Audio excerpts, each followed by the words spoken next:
Okay, welcome to the Listen to This Bull live show. We got a special show today. My name is Matt Mulholland. That's Remington Huggins, the sexy one. And I got Galen Hare here in studio. I'll say in studio. We're live at the SRC Summit. I got Doug Quinn waiting in the wings. Today we're talking about whistleblowers. We want to really get into what kind of protections exist for whistleblowers and what we would need from them to make their whistleblowing effective. And as soon as I get through this intro, we'll pull Doug on.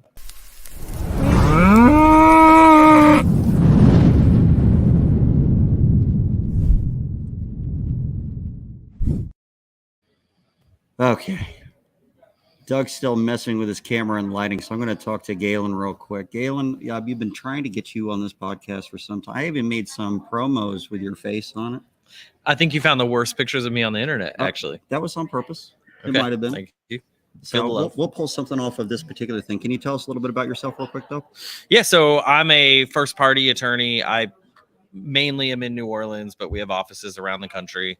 Just kind of doing the same thing we all are and just fighting the uphill battle. Well, I'm not an attorney, so I'm not doing the same thing as you. Well, fair enough. Remington's probably doing the same thing as you. He means being an advocate for the policyholder. Okay, Matt? Okay? I was trying to connect. And by the way, Galen, don't take it personal for him using the worst picture he can possibly find. He does it every time. So that just means he likes you. That's all. It's true. I only pick on people I like. I think he actually said if it's on the internet, it's fair game, and I get it. Well, I did. You should see the picture that I got for Steve Badger. It's way worse. Way worse. All right. I'm going to pull Doug Quinn on. Doug Quinn is the fearless leader of the American Policyholder Association, an organization that dedicates itself to fighting fraud from insurance carriers. So whistleblowers are a big deal. Hey, Doug, how you doing? Good. How we doing today, folks? Pretty good. I got my beer. I'm ready. I'm excited about this one. I've got a hearty cup of coffee. I'm ready as well. We know what's in it. It's fun. A little clue has never hurt anybody. Yeah, that's true. For the audience members, just so you're aware, this is a live broadcast. You can put questions and commentary into the comments. And if we have a good question here, I anticipate there's going to be a lot of people putting questions in. I'll pull the better questions in. So post your comments, post your questions. We want to get as much answered as we can, but we're here to talk about whistleblowers, why they're necessary for us, what it is we want from them, and what kind of protections they would have if they were to come in. Because if you are a potential whistleblower, we are here. I'm just going to tell you flat out, we're going to try to convince you to actually do that. So have we ever had a whistleblower, Doug? I'm talking to multiple whistleblowers, and we are creating 2 actual cases as we speak here this very moment. We believe heavily in whistleblowers. I'll tell you this. I'm an outsider in the restoration industry, right? I come from the survivor space, or some would say the victim space, but we prefer survivor. So you cannot be on the board of directors or an executive in the APA if you make any money, any profit whatsoever in the claims industry. You cannot be a plaintiff's attorney, a public adjuster, a restoration contractor. There can be no conflict of interest. There can be no profit motive. No one can ever look at us and say, hey, these guys are just trying to get cases. We don't do referrals at all. So we run a clean organization. So part of that, it gives me an outside view. And I will say that there tends to be a negative bias toward, carrier adjusters, independent adjusters in the industry. I've experienced it myself. One of the things I'll say is there's good people on the other side as well, right? There are people with consciences and families and hearts, and they know right from wrong, and they have morals and ethics and values. And we know that some of them are being pressured to do things that they know are illegal, unethical, immoral, and are hurting American families. So, I think part of it is we need to be a little bit more empathetic. Look, I can't tell you how many people I've met that are plaintiffs' attorneys and public adjusters who said, I used to work on the carrier side. and I just couldn't do it, so I jumped ship. And we also know there are other people that are, they're nursing ulcers. They can't sleep at night. They know what's going on is wrong. And, look, maybe they got a mortgage payment, or they got kids going to college, or maybe they're afraid of the deep pockets of the insurance industry, who sometimes has a very intimidating factor. And they know what the right thing to do is, and they're just on the edge waiting to do that. So the APA has created a whistleblower program, hopefully to make that a little bit easier. But I think in general, we all need to, your question is, have we ever had a whistleblower? The whistleblowers that have come to us have been people that have approached attorneys, public adjusters on the consumer side, because they found them to be trustworthy and not antagonistic. And I think that's part of it, is to, sort of leave yourself open, to people from the other side coming to you and giving you confidential information about what's wrong. And maybe some of them will go public. So have you had any experience working with people that have come from the other side? Yeah, so I think a lot of public adjusters, estimators, appraisers, other attorneys, I mean, I started on the defense side. A lot of people have kind of come over from the other side. And I think what Doug said is really important. One of the ways that I have found that we are able to collect important information about what's really going on is by not starting that on an antagonistic note. So for instance, the whistleblowers that people are talking to now, the genesis of that actually was initially that they just could not believe what was going on. They sought help. They found someone who was really neither affiliated with one side or the other to seek advice. And then they were kind of redirected to some folks that they knew would be empathetic to their position, would understand, would not immediately judge them. Otherwise, I don't think anyone would have access to some of these people today. So, and that's kind of been the way that works, is if you do not create a friendly environment for them, you will never convince them to tell you what's actually going on. Yeah. Agreed 100%. So look, I know even in the Marine Corps, they taught us how to handle prisoners. And, there was sort of this 5S, you silence, secure, separate. There was a couple of protocols for handling enemy POWs.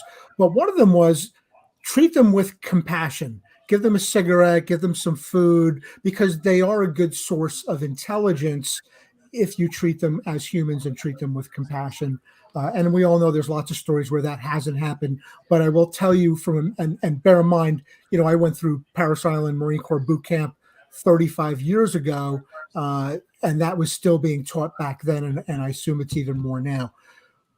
We need to treat the people on the other side as humans, treat them with compassion, as much as, look, your financial well-being and your consumer's financial well-being is on the line. These people are on the other side. We're all competitive people. We all like to sort of go to war and fight. And, I'm certainly that way myself, or we wouldn't be talking.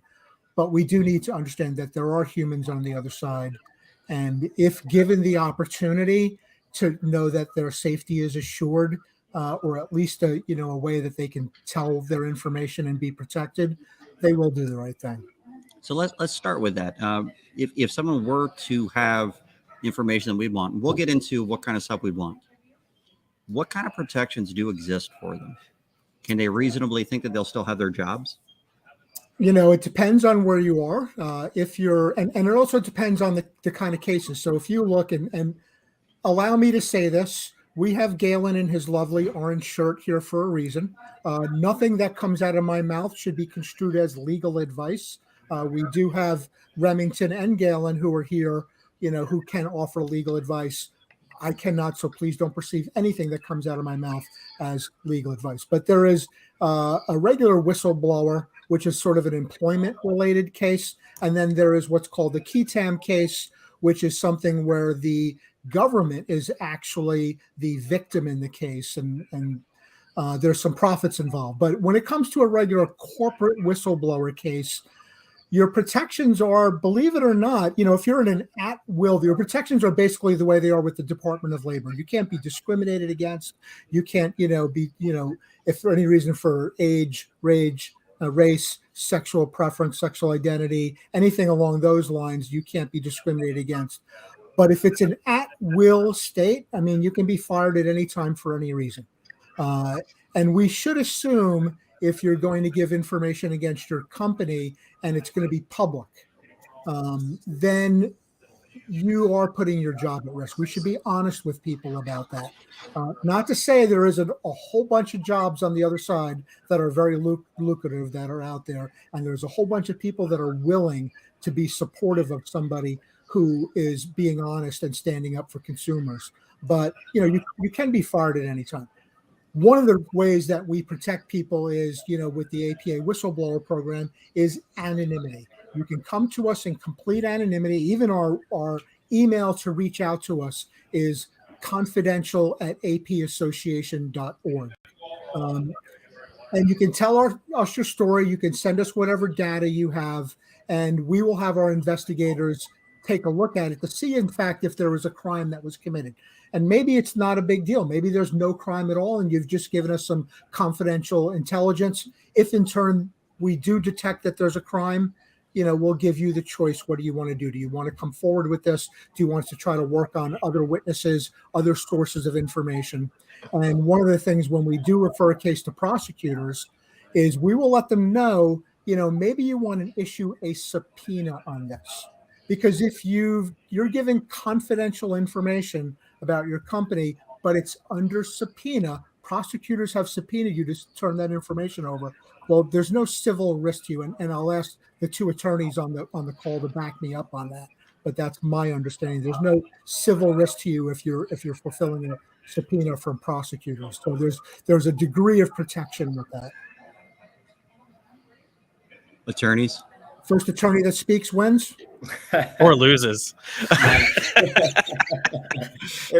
mean, Matt, you pended the question, hey, can you lose your job? I think, of course. And I think if you look at all the layers of the insurance carrier in the adjustment process, desk adjuster, IA or field adjuster, engineers, building consultants, I think the one really at risk would, of all of those would be the desk adjuster themselves, who is actually, a straight line employee to the carrier.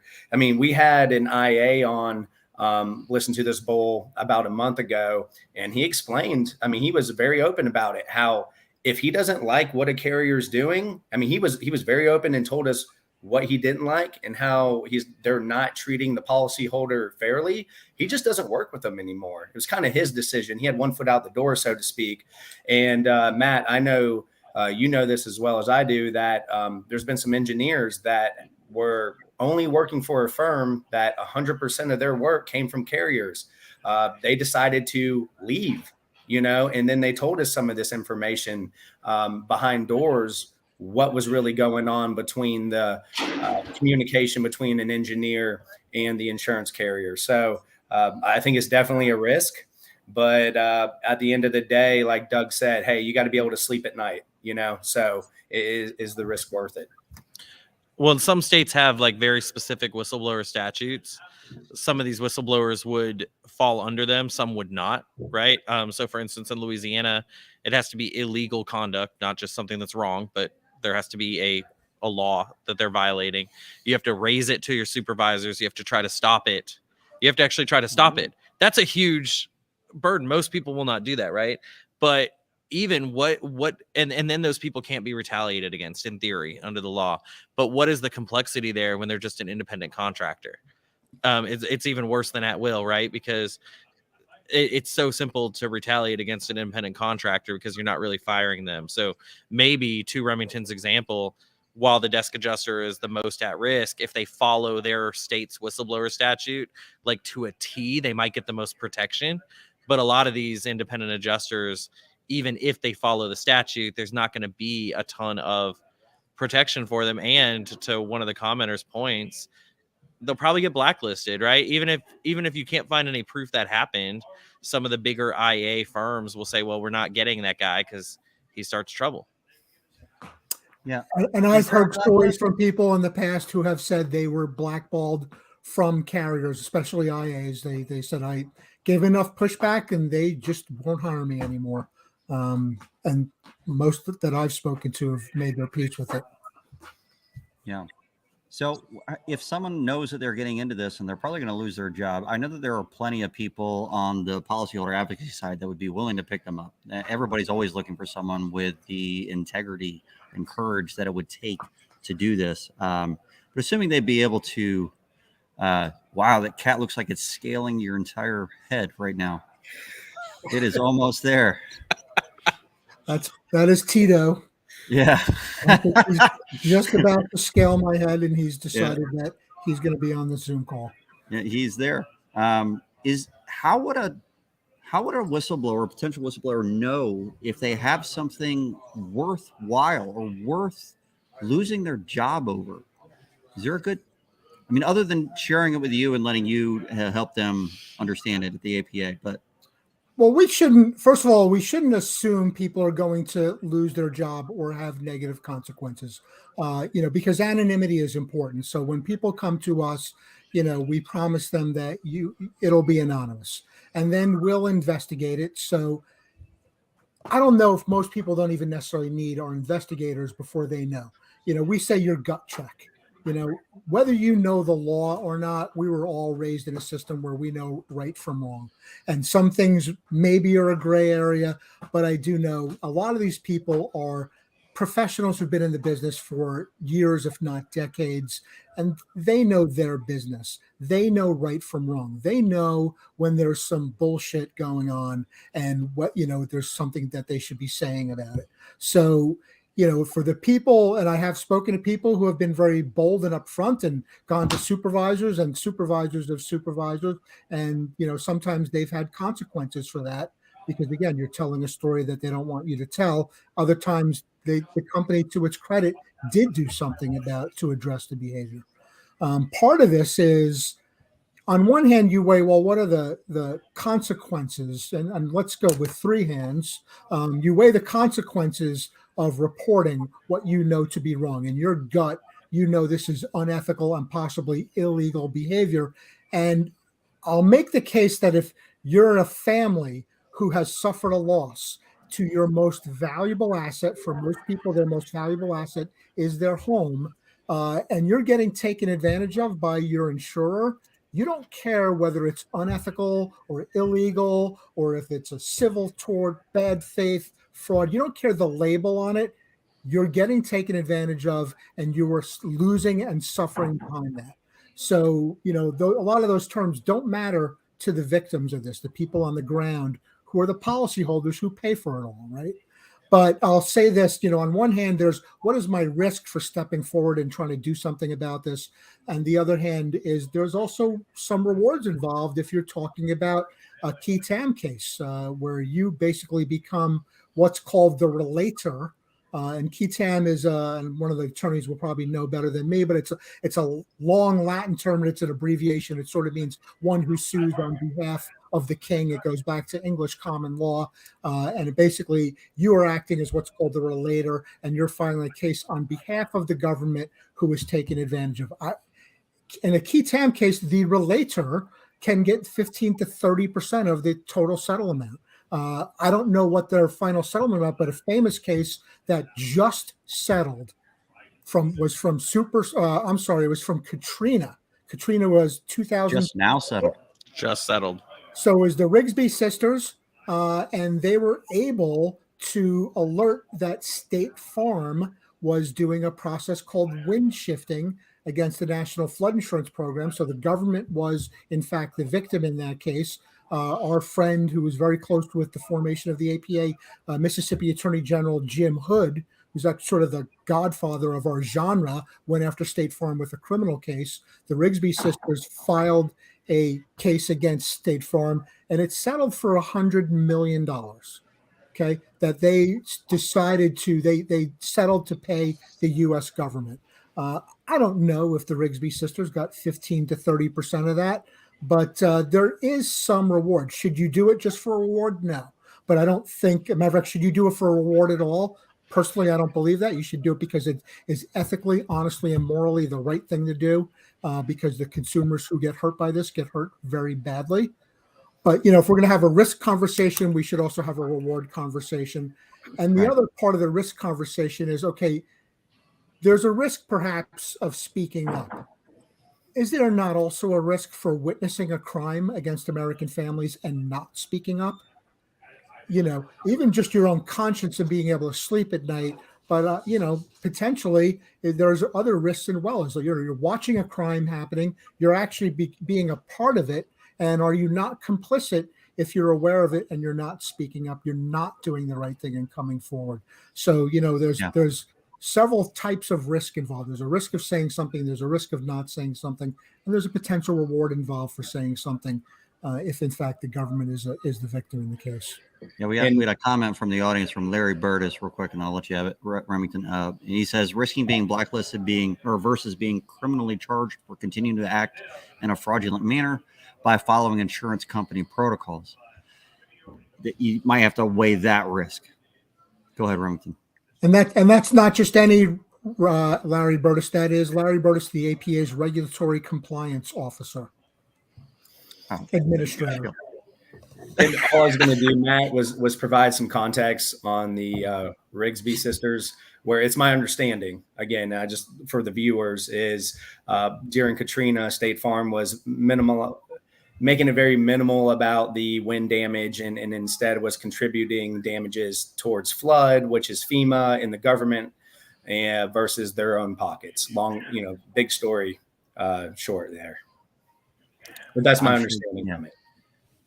Yeah. That. How many years has it been since Katrina? Was that 2005? So we're all doing math right now. 8 years. 17 years. 18 years. 17. Yeah. I was way off. Yeah, it's kind of bad math. All right. All right. I do have a question from the audience. Is there some way an employee can talk to someone confidentially about whether actions might be illegal? There's a definite difference between something that might be unethical versus criminal. So if you want to draw that line, the American Policyholder Association, CPU, the Consumer Protection Unit, is staffed with criminal fraud investigators run by one of the top insurance fraud prosecutors in the country.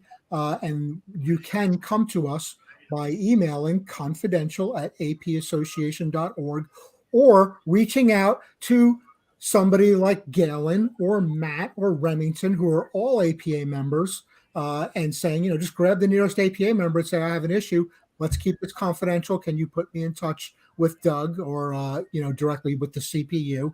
And they'll investigate it and give you, one, just the sniff test and say, hey, send us what you have. We'll dig into it deep. Or B, they might be like, well, sounds like BS, but it's not an actual crime.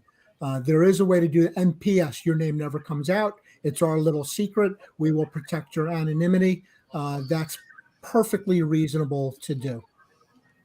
And keep in mind, if you're talking to an attorney like Remington or myself, we must keep our conversations completely confidential. If we're giving you a consultation or something like that, even if you don't become an actual client, if you're just a prospective client or something like that, we need to keep your information confidential.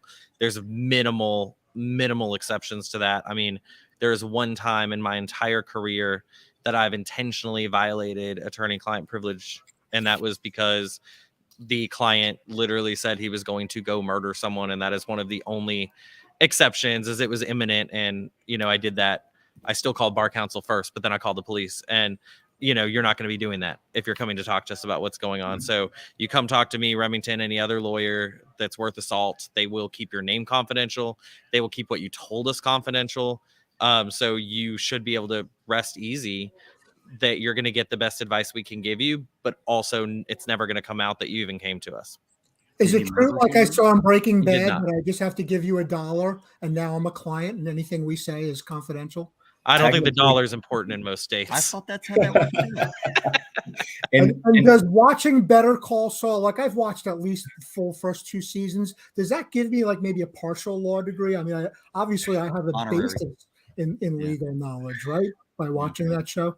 Oh yeah, for sure. You're ready to go now, for sure, Doug. That and the Night in the Holiday Inn Express, I feel like I'm there. I'm ready to hang my finger. There you go. I just want to support what Galen said 100%. throughout my entire career, I've not once, had to break confidentiality. There's, like he said, there's only very certain limited rules. So you should feel safe going to an attorney and talking, as well as what Doug said. I mean, he just told you here, the APA is to keep it confidential. So just throwing that out there to people that are listening. And if you are going to bring us something as a whistleblower, what you want to avoid saying apparently is, I'm going to murder that insurance company if they don't stop it. Yeah, just don't threaten to kill anyone. Make my life easier. That would keep them from being able to. Yeah. So talk to an attorney without saying murder or kill or death. And by the way, we do want people to sort of keep this to themselves. Number one, you don't ever want to let the potential target of an investigation know that they are a target of an investigation, because they're going to start covering up and burying evidence.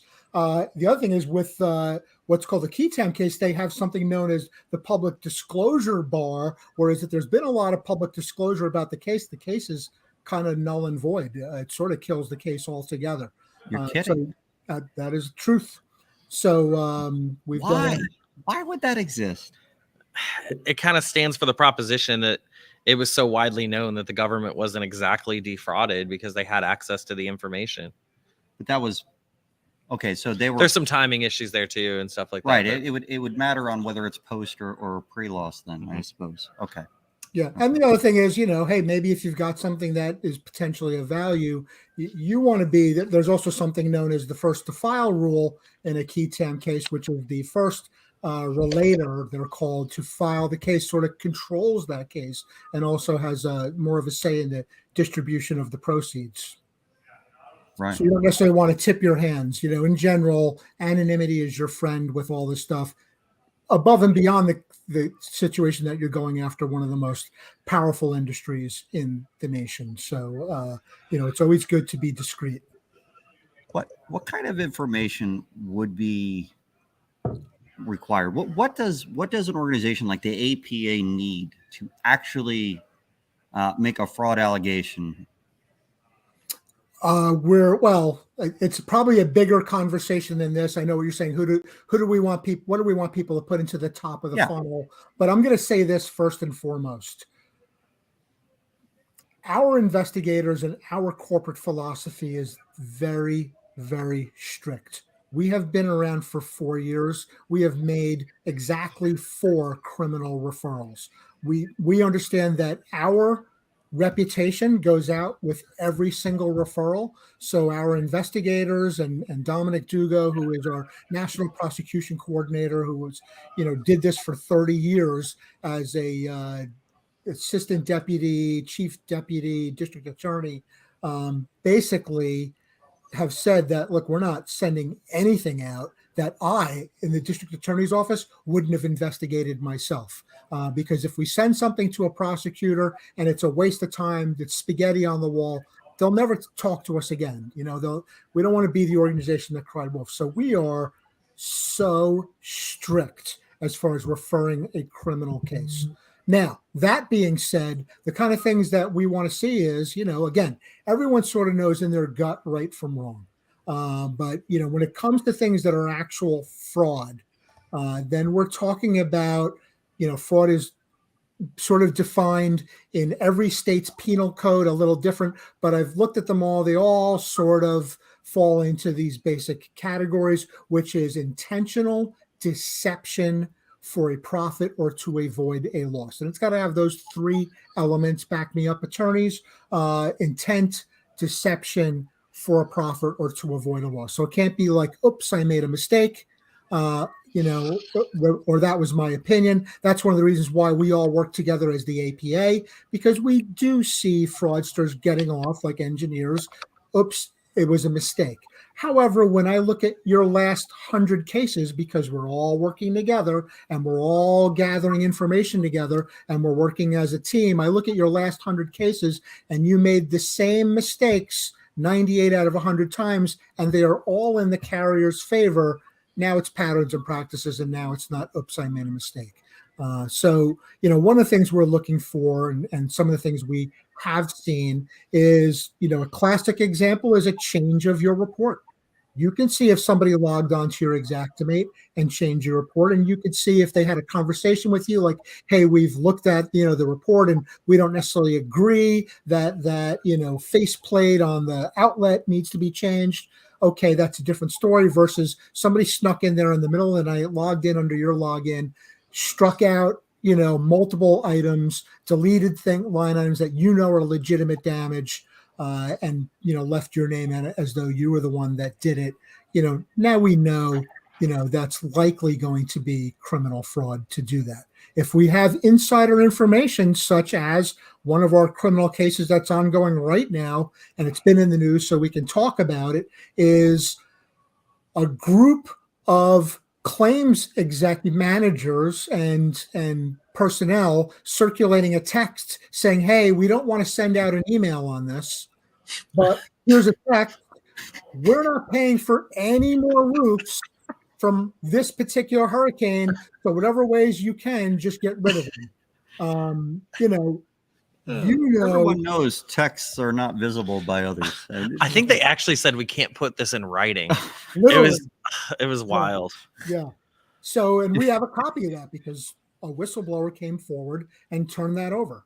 And that's the kind of thing that, behind the scenes, they're circulating this stuff. If you're getting orders, if you're getting, basically instructions that are either verbal, but preferably if we can get them in writing, that's great. But verbal counts too, saying to do something illegal or unethical. If it's, "Hey, we're not paying for any roofs on this storm. We're just going to do replacements, or make sure all of your repairs to properties come in just below the deductible." These are things that we know, we'd like to hear about. If you see things, look, if your sense of fair play sort of is alerting and saying there's something wrong here, don't be afraid to waste our time. Don't call me on my cell phone. I get these all the time. "Hey, Doug, I got to talk to you." And then people spend an hour on the phone with me, and then they don't want to do anything because they vent and they felt better. I get that actually more from people on our side when they think they've witnessed something. It's more of a function of, if you're serious about it, you're worried about it, you think it's wrong, don't be afraid to waste our time. Send it in. We will put it through our process and evaluate, does it need further investigation? Do we see, investigation? And when you look at something from a prosecutor's standpoint, prosecutors, it's not TV. Prosecutors have an obligation to not take a case that they don't think they can win. This whole thing on TV where we're going to charge you just to kind of get in your pants and bother you a little bit, that's not reality. Prosecutors are obligated not to waste public resources. I'm sure he meant that. I knew you would alert on that, Matt. Yeah. So It was a big one on the side.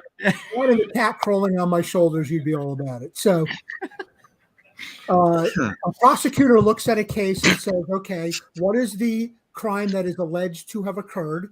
What is the evidence that crime occurred?" Because a lot of times we know a crime occurred, but we don't have compelling evidence. And then the third thing is, what are my odds of proving this beyond a reasonable doubt to a jury of their peers? And that's a different standard that most of the people in this industry are not used to. You're used to civil court, which is a preponderance of evidence. I have to prove 51% that you're liable.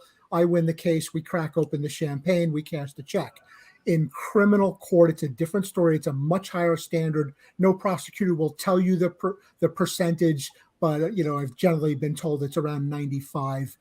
You've got to prove that case to a 95th percentile for it to be considered beyond a reasonable doubt. That's a tough row to hoe for a prosecutor who has limited resources, limited budget, limited investigative and manpower, and has to use those resources responsibly. So that's why we are very careful. But again, even if somebody brings a case to us and we see it doesn't necessarily meet the standard of fraud or a license violation of a licensed professional, it's still helpful to us because, again, it's sort of, we fill in pieces of the puzzle. We kind of see what's going on in the market. We kind of see where they're taking advantage or maybe where they're not taking advantage. We're certainly open to giving people the benefit of the doubt.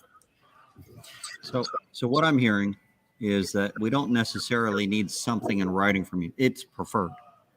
But tell us the story of what's going on, and the APA will identify whether or not more investigation will need to happen from there. Does that sound right? Yes, we will look into it, and again, have reasonable expectations because we don't bite on every piece of bait that comes our way. We are very, very strict and very careful. That's the commitment we make to prosecutors.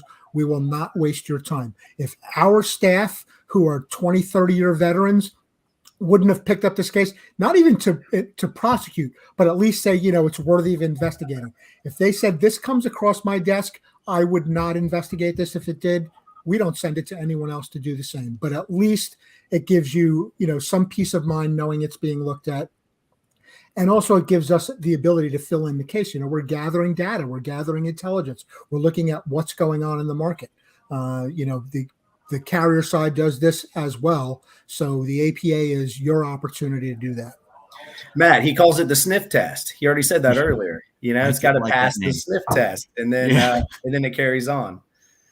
I got a question for the attorneys then.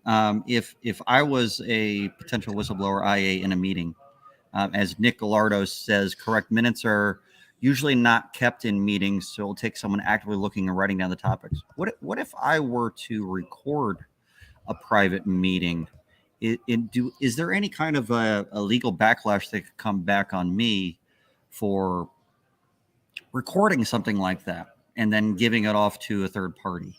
It's a state by state specific question, I would say. But Galen, if you know about the one party, two party states more than me, I'll let you handle it. I mean, I don't know which ones are which, but basically there's some states states essentially fall into two categories. There might be something weird neither of us have heard of before, but the first category is one party, which means as long as you know you are doing the recording, you can do the recording. Someone in the conversation has to know about the recording. It's a whole separate ball game leaving a recording device in a room, leaving the room and recording a private convo, right? But if you are participating in it and you're in a one-party state, you're probably okay because you're recording. The other type of state, which is much harder and much more strict, basically they call it two-party, but it really says everyone in the conversation has to know the conversation is being recorded. So those states are pretty brutal because you can't go record a conversation. You may have committed a felony in that state, which is crazy to me. But at a minimum, in a lot of those two-party states, it's highly unlikely that recording is going to be able to be used in court, even if you don't have any criminal issues. So please, God, if you're going to record something, look up what the rules are where you are. It's just so important. And as a general rule of thumb, you can safely operate on the assumption that if you're going to leave a recording device in a room and you're not going to participate in the conversation, that's probably a no-no. What if they got a press pass though? I'll be a little careful. Still the same shit. I don't know. Is it in the press room? Yeah, that's a good question. And it's as simple as Googling it. Like whatever state you're in my one party, two party state, look at the actual state statute that describes the actual state, if it's one or two, and then go from there. Matt, I'm sending you a link right now from Justia, which is a 50-state guide to what those rules are. So I don't know if you can. Yeah, I have it on my phone. Otherwise, I'd put it in the chat. But that's fine. It's in your email now, and that's something that people can go to research. I think Larry beat you to it. Recordinglaw.com. Yeah, that's a website that literally goes state by state and talks about it all, and it gets into some of the hairy details as well. But right, hairy details of the sniff test. But I got a couple of good questions on here. From April, how does your company differentiate between a carrier as a whole saying something wrong versus an employee saying something wrong and it being spread as if the company is saying it? Or do you go for blood regardless? I see that very often in the Facebook groups, and it's nearly impossible to get people to see the difference. We just put everyone's head on a spike, right? No matter what. That wasn't the right answer. No? Was that the wrong answer? That's the wrong answer. You chose. That's the wrong answer. Yeah, there was like a 50-50 chance. I mean, Doug kind of already hit on this where he was talking about it's got to be just a business practice, right? It's not one employee doing something one time or saying something. It's got to be just over and over consistently happening. And that, What if Doug, that employee in my is a opinion, manager? kind of answered that question. But one of many managers, right? So like Okay. there's a big difference between insurance company X having a policy that kind of originated at the top that is just so fraudulent and now it's permeated the entire company versus one manager running his or her team that way. That doesn't mean it's like more fraud or less fraud, but who's responsible for that may change depending on who created the policy and who's doing it, right? So Yeah. I think like I get April's point. I think it makes sense, but it doesn't really change the analysis ultimately as to whether fraud is happening. It's just about who might be responsible.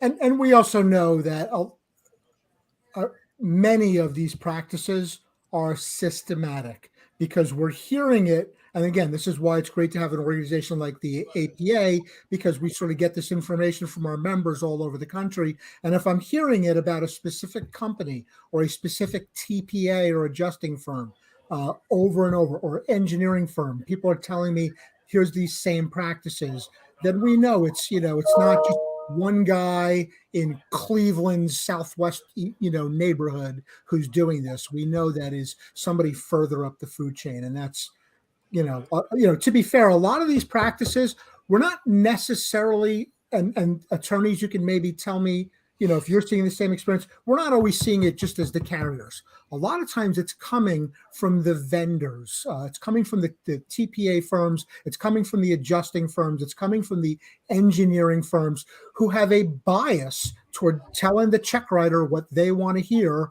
And they're willing to sometimes cut corners and cheat to do that because, again, it's very profitable. To have a large insurance company as one of your customers, very, very profitable. Or if the insurance company has set you up in such a way that all of your work is insurance work only, and if they turn the faucet off and blacklist you, the party's over. That's a lot of pressure. And we do know that people cave to that pressure. Yeah. All right. Another question from the audience. Galen and Douglas Quinn. They called you Douglas. You can't call me Douglas unless you're my mother, and I'm in trouble.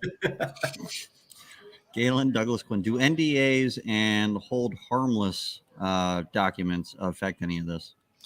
So those are two different things. Hold harmless agreement is really just something where you or someone agrees to hold the other person harmless for their actions.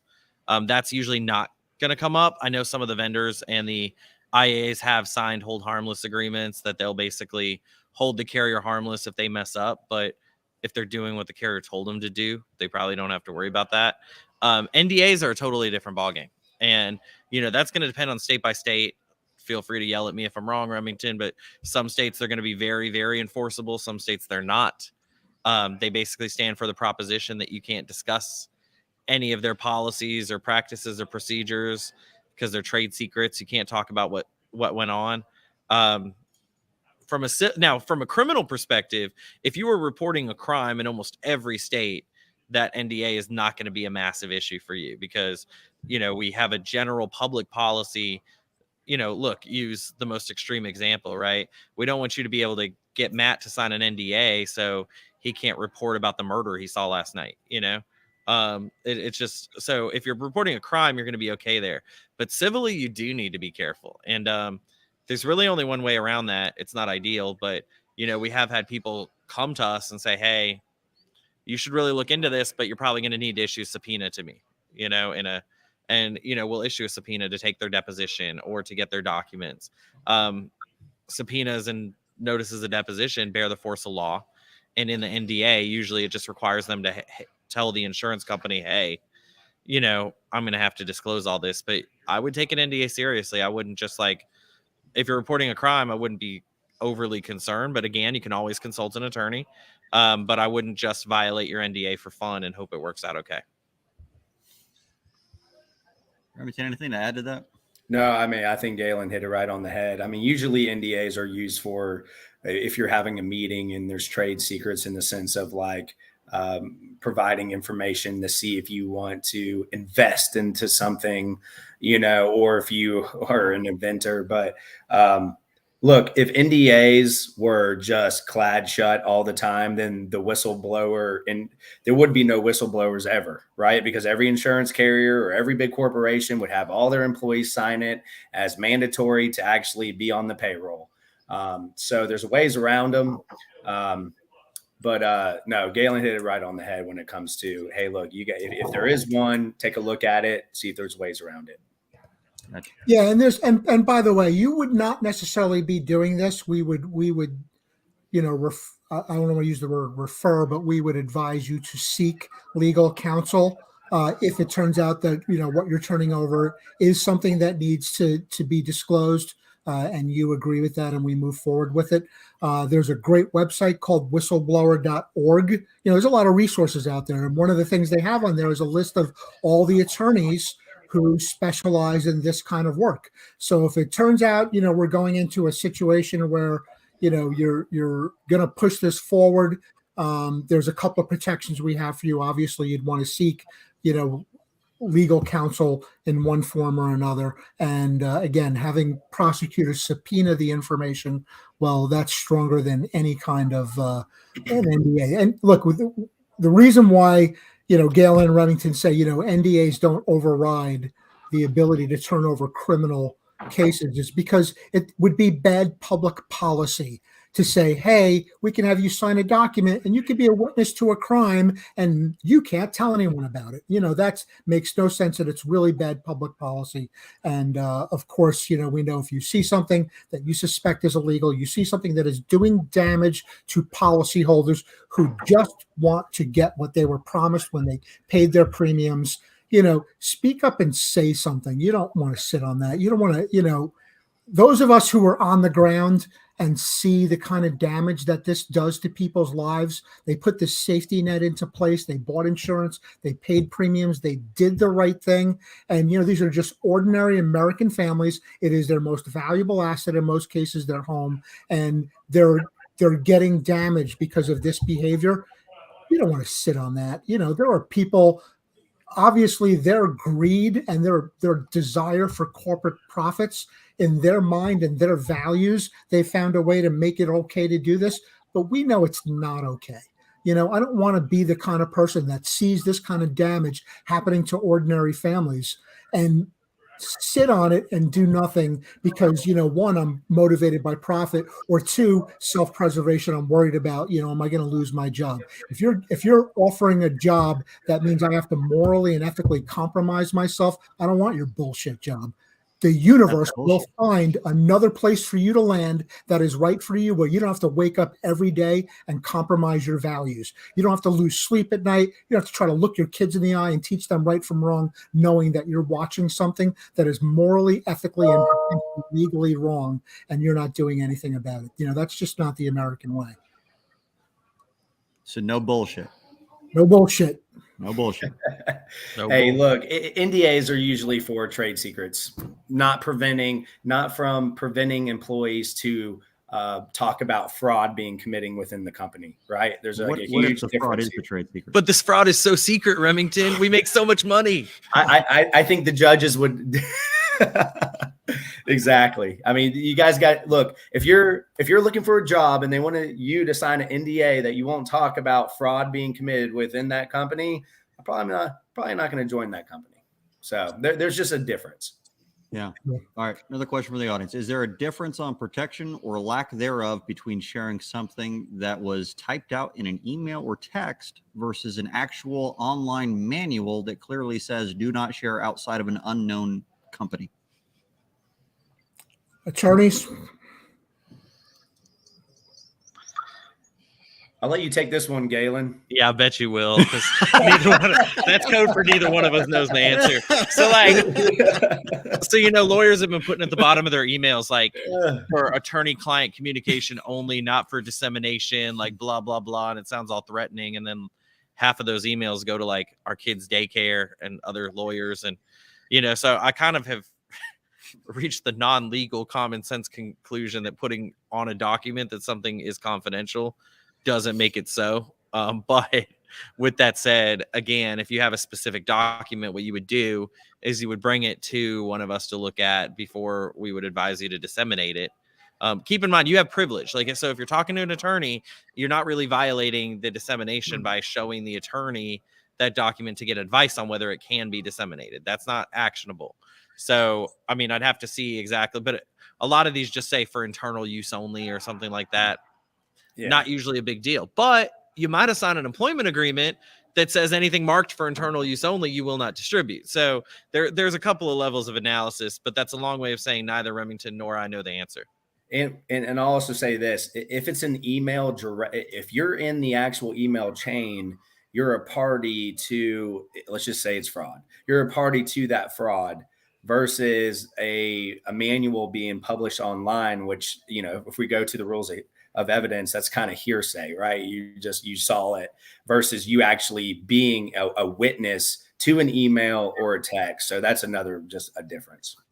And by the way, you know, and just to clarify with the attorneys, if I have one of these manuals or I have one of these emails and I walk it over, I grab the nearest Galen, Remington, or an attorney who's an APA member, preferably, and say, I have this and show it to you, I am not in violation of my NDA. And by the way, that is correct. Yeah. And by the way, you guys are going to keep it. Remember, your first layer of protection is anonymity. And if they're going to be stupid enough to put this in writing, I mean, it's sort of our obligation. If you look some of the whistleblowers that have gone on out there, like, does everybody remember the heads of the 4 major tobacco companies sitting at a desk in front of Congress, taking an oath on a Bible and swearing that nicotine is not addictive? And that was changed. We all watched them lie to Congress. And that was, dude, I'll show you the video because I watched it live, one after the other. I believe nicotine. And then, you know, they had a whistleblower who came forward and said, we have all these memos, not only knowing that they knew that it was addictive, but they're actually spiking, you know, the tobacco to make it more addictive. They're actually manipulating it chemically to make it more addictive so they make more money. That was a whistleblower who came out there. And do you think the tobacco industry put a little bit of pressure on that individual? Yeah, but these are Americans that stood up and did the right thing. You know, they didn't think, they end up in jail? You know, I don't know. I think just less rich. I just want to say big fines, white collar, a lot of money in people's pockets. I mean, that led to like the multi-billion-dollar tobacco judgment. And that's actually the only other thing that really bears worth mentioning is Doug's focused a lot on criminal fraud because that's important, and that's exactly what the APA does. But there's also civil value that makes a difference to this stuff. So just because the APA ultimately says, hey, we don't think this is a crime, that doesn't mean that it doesn't matter and it doesn't change lives. So for instance, I don't know about Remington, but I have a lot of trouble getting access to information from carriers about the price list they're using, how they're using them. They usually just tell me they use Xactimate standard pricing and refuse to negotiate on it. And the judges don't really want to let me look under the hood because it sounds like it's opening a can of worms. Well, one of these whistleblowers that did like a public video, so you've all seen it, he specifically talks about how, and by the way, the carrier is huge. It's one of the biggest ones in the country, how they created these macros with old lowered pricing. And no matter what anyone did to try to increase the price, and they couldn't. And when they manually increased it, the carrier changed it back. Well, now we actually have something to go to the judge and say, hey, like Remington and I aren't making this up. This isn't some random thing that because the carriers will get up and say they're just harassing us. They're looking for things. It's a fishing expedition. And we go, no, we got a guy on video literally explaining this exact scheme. And that's what we're pretty sure is happening based on this estimate. So don't refuse to report something just because you're not sure if it's a crime. Even if it's bad, it's still that alone, because that happened in Louisiana, Florida, Alabama, through all of these last set of storms. I mean, that alone could affect thousands and thousands of people. Yeah. Here's Kevin's brother, Chris Bacon. Who are these whistleblowers and why aren't we seeing anything about it? There's an active case right now going on. We talked about it. I mean, it is happening, but they take time. Yes. Absolutely. There are a couple where there were public postings. There's a couple that testified to legislature, so you can look for it. But there's a number of them that, obviously, as we discussed, anonymity, Chris, we don't want to exactly put out like John Smith came out and talked to us about all these things. We want to make sure that John Smith is protected first and foremost, because he's put his neck out there. But there are some public whistleblower things out there. You can find them. They're not hidden. That's why I chose to talk about that one specific example, is because I know hundreds of people have already seen that video and they're aware of the issue. All right, I'm going to go back to a old question. It's not old. It's a great question, and I kind of saved it for last here because we're coming up on our time. This is from Sandy Greenwood Davis. As a public adjuster or other advocate, how can we get the word out about this venture without looking like we're on the offensive? Without looking like what? We're on the offensive. We're tipping them off, I guess. Boy, I love Sandy. We have some pretty incredible people on this call. And Sandy is one of the few people that you will speak to who was able to, on her own, go after an engineer in the state of Texas and get his license yanked for unethical practice of engineering. And, you know, so Sandy is also an APA member. I live on the offensive. So, you know, how you guys negotiate that. If you're out there committing crime to steal from people, and these are people that, you know, we see all the time getting their lives ruined, and, you know, fuck you. I'm on the offensive. I'm coming for you. You know, how you make your peace with that. I mean, 100% people are out there on either side of the fence committing fraud against consumers. They deserve to have somebody come after them aggressively. It's one of the things I wish, you know, we had more systems in place to more aggressively be on the offensive. But again, if you're practicing your business, you know, you're a public adjuster. We know that. I mean, Galen will tell you great stories about, you know, you're filing complaints against insurance companies to the Department of Insurance, and they don't come after the insurance company. They turn around and come after you. We're tracking that in multiple states, that dynamic. We intend to do something about that at some point. So yeah, lay low. You come to the APA with it. Lay low, gather evidence, be stealthy, be anonymous. You bring it to the APA and let them try to come after us. We relish the opportunity to have that battle. But Doug kind of answered the question at the beginning of this entire podcast with Sandy, which is, I think that empathy is a good place to start, right? I mean, again, yeah, getting on a roof and screaming and yelling, I'm going to report you to the APA might accomplish something. But what you're really doing is identifying that person that inherently is a good person, is getting sick of the crap, and be an ear to them, listen to them. They will tell you that they're unhappy. And that's how I think you get the word out without coming across as being on the offensive, is you say, hey man, like, I can tell this stresses you out. Did you know that there are resources available if you want to kind of report this stuff confidentially, if you want to just get it out there, if you want to do something about it without completely putting yourself out there, there are options. And I think just being that shoulder that they can lean on is a big, big deal. Steve Patrick has a really nice tactic that he sort of bridges that gap, which is he'll say to an adjuster, and again, I'm not always looking at the adjusters as the bad people. I think a lot of times there are people that are further up the line and they're sort of caught in the middle. But Steve Patrick will say to an adjuster, listen, I know that you've met a lot of jerks on my side of the fence, and I just want to apologize for you, to you for the jerks you've had to deal with. And I promise I'm not going to be one of those people. And, hopefully we'll have a more collaborative relationship to get this consumer made whole, to do what's best for the policyholder. And it's a way to sort of make it a collaborative, make people feel like, because again, if they just got screamed at by the last, 3 people just because they didn't hear what they wanted to hear, well, you want to maybe bridge that gap a little bit. I do agree that that's a great idea, because those are the people that will give you the intelligence on who's actually doing the dirt. And that's who we go on the offensive against. Is there a statute of limitations? Is there a time limit to turn something like this in and make it effective? And is that state specific? It is state specific.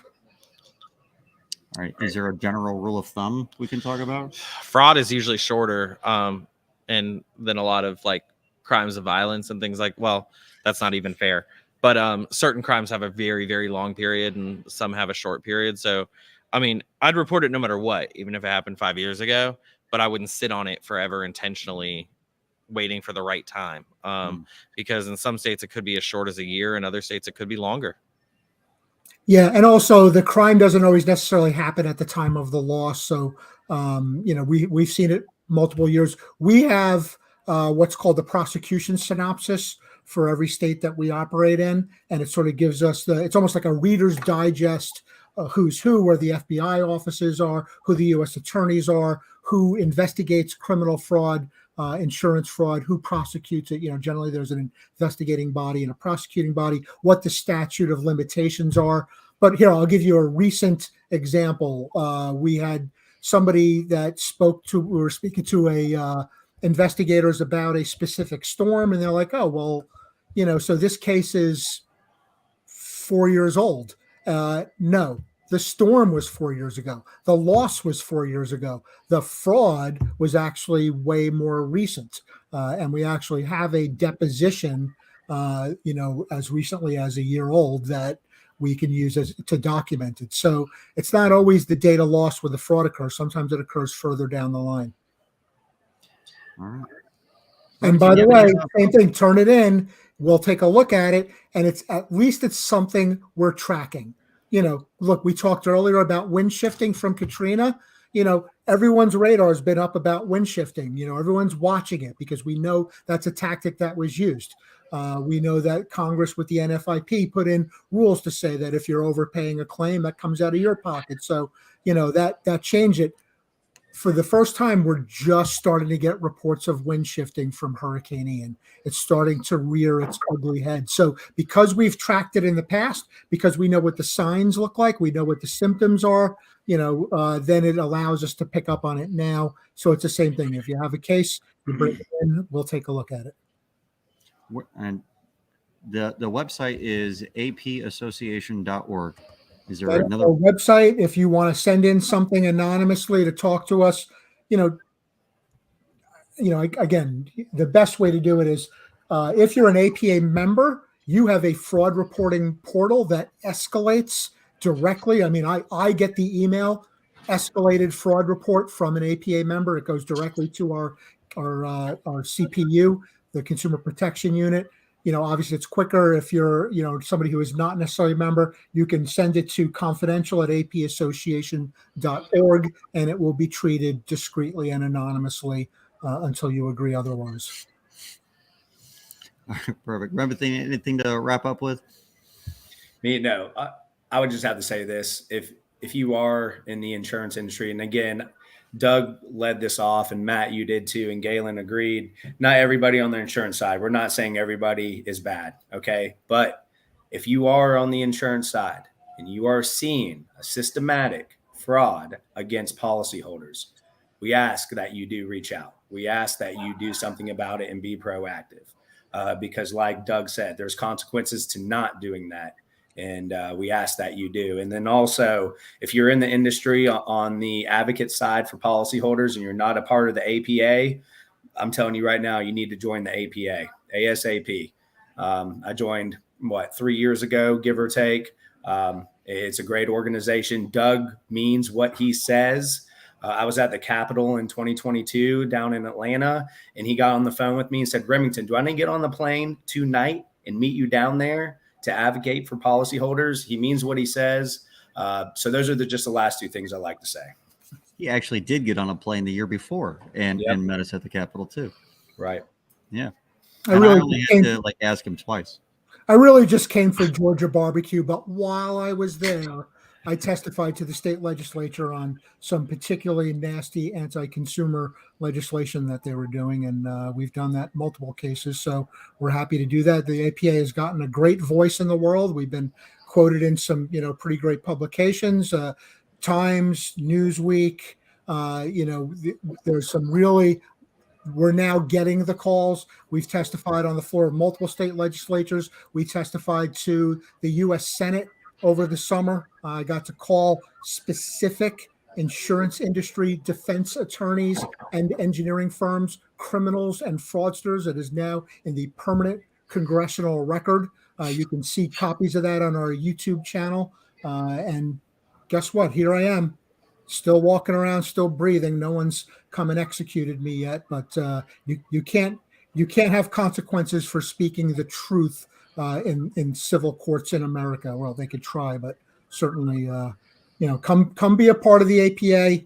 Come get on the team. It's the cost of a cup of coffee a day, and it really does fund some phenomenal stuff. And we have great people on the team. We're looking to get more. The more people that are on the team, the better chance that we will be able to defend policyholders and consumers who are just looking to get what was promised to them, but in all these wonderful commercials.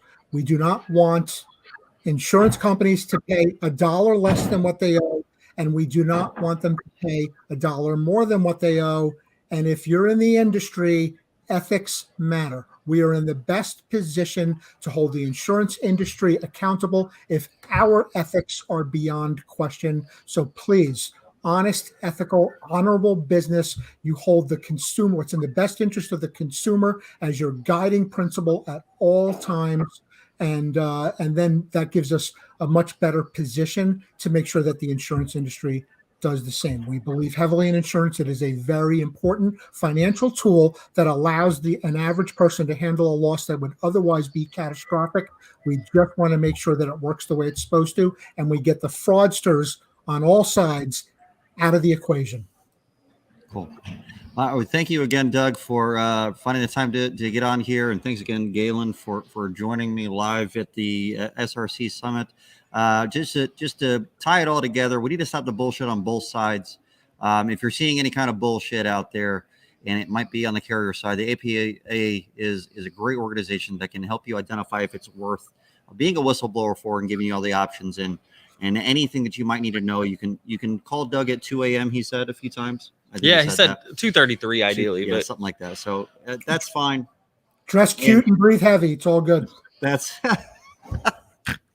I love you, Doug. All right. Thanks again for joining us, guys. We'll see you next Tuesday at 6 p.m. Eastern. Check out listentothisbull.com. There's some nice merchandise on there. I might put a t-shirt about Doug Quinn on there pretty soon. All right. You guys have a good one. Thanks again. See ya. Make a weird pose as it ends. It'll stay.